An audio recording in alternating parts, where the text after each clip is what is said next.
What do these words mean to you? Cottagecore, gothcore, goblincore, corecore. Well, these are obviously different types of aesthetics. Now, I know everyone knows what aesthetic is. What is an aesthetic at its core? Now, if you look it up, it's going to say it's about capturing a vibe, a specific theme, curated visuals, moods, identities, it's really all about a feeling. The possibilities are endless, but after doing a lot of research, I found the most niche aesthetics that you have never heard of. But before we jump into that, don't you think it'd be a lot more aesthetically pleasing if you subscribe to me? And now that we've passed intro core, let's get into it. Cyber Fairy Core. Now this one's interesting because it's a fusion aesthetic of two different things, Fairy Core and Cyber Core. So it's really the contrast of like a soft pastel fairy-like vibe with like the edginess of like the cyberpunk world. To simplify this, like think of one of those like flying fairy toys from like that kids love at Christmas, and like they're the ones that always end up in the family fireplace for some reason.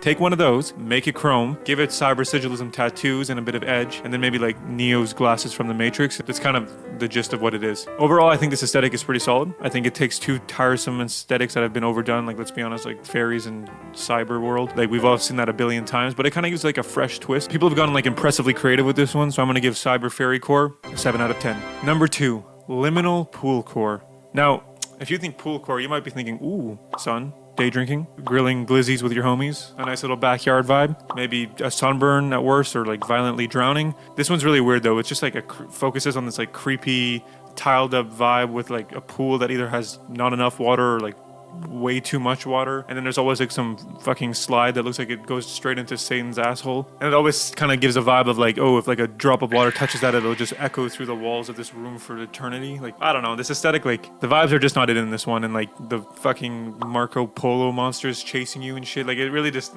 I honestly think if like you put me down there with a grill and some of the homies for like maybe like 2 hours, we could still have a good time down there, but like that's kind of it at most, maybe.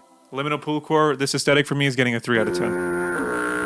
Number 3 is Nostalgia Wave, and not to be confused with like 80s retro or like 90s core. Nostalgia Wave is really like referring to like the early 2000s, like up to the 2010s. Now, I don't mind this one, and maybe like it makes me feel kind of old, or like I guess I'm old by internet standards, but since like nostalgia for like the time when I was a kid, because it doesn't seem like that long ago, but anyway, they always get it wrong though. It always has like this ethereal like VHS like grainy vibe with like adventurous, like it kind of feels more 80s than anything, to be honest. And I wasn't alive during the 80s, but I think why this one I'm not a big fan of is because they always get it wrong. Because you want to know what like true nostalgia core, it's not like cozy vibes and like adventures with your friends. Like real nostalgia core is like wearing Aeropostale, having craft dinner or mac and cheese if you're American, begging your mom to buy you MW2, screaming at your sibling while having Dorito sweat and Mountain Dew all over the fucking floor.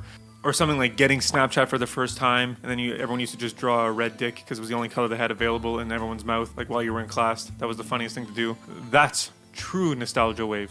So I'm going to give Nostalgia Core a 4 out of 10, but biblically accurate Nostalgia Core a 7 out of 10. Number 4 is Suburban Goth. And when I first heard about this, I was thinking like Vito Jr. from like The Sopranos, but it's actually not an aesthetic in the way you dress at all. It's not like a traditional goth who just lives in the suburbs. Super misleading name. But the more I looked into it, the more I actually understood what this aesthetic is. Suburban Goth is more about a vibe than anything else. It's not a clothes, it's not a look. It really is like the depressing feeling of the suburbs. For anyone who's lived in a suburb, because I'm from like the capital of suburban goth. I'm originally from Ottawa, Ontario. It's like cold, it's snowy, like it's comfortable, like you're doing well, but it's very like, it's always like the mundaneness and like the you're always in a goddamn fucking car. Everything's a parking lot. It's just like the same complex that's like copy pasted everywhere. And it though it is like you have everything you need, it has like this like kind of a depressing feeling to it. It's like picture like a dimly lit like street light on a nice suburb on a Tuesday in high school.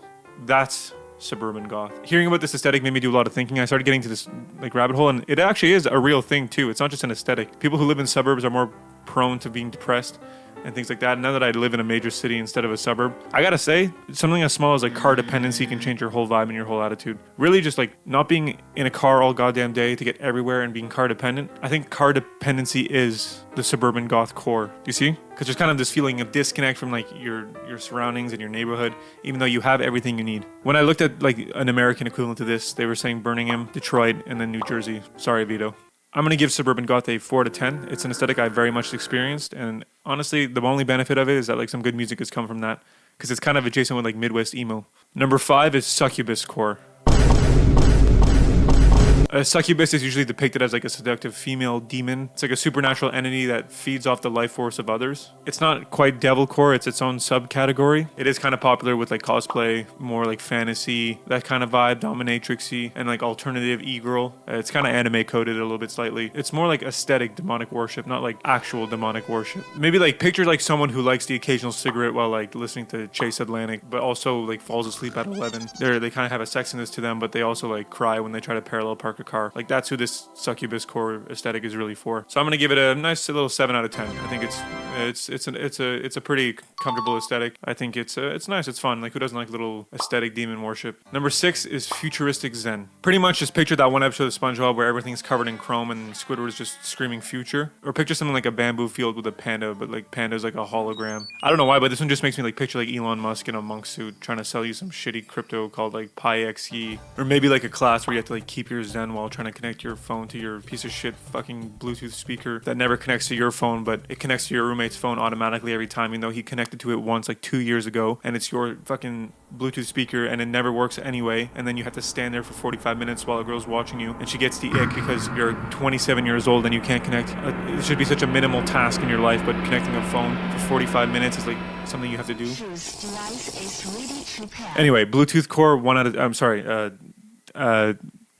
Futuristic Zen Core, 3 out of 10. Not a vibe. I don't like it. Ugh. The next one is the Steel Shop Core. Now you might be wondering, what is that?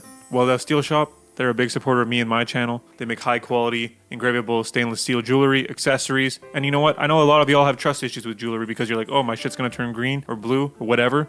But I'm gonna tell you right now, their stuff is high quality, waterproof, durable, and it does not turn your neck green, blue, purple, whatever goddamn color it's been before. All the accessories I'm wearing are by them. They do silver, gold, and you know, check them out. They've been a big supporter of me. If silver or gold aren't your thing, they also do black and, you know, rings, customizable, engravable. What more could you want? Use my affiliate link, but the Steel Shop Core is going to get a 10 out of 10 from me. So thank you to the Steel Shop for always supporting my channel. Now the next one is Dad Core. Now this is actually an umbrella term. There's a lot of Dad Cores, and I'm specifically talking about present Dad Core.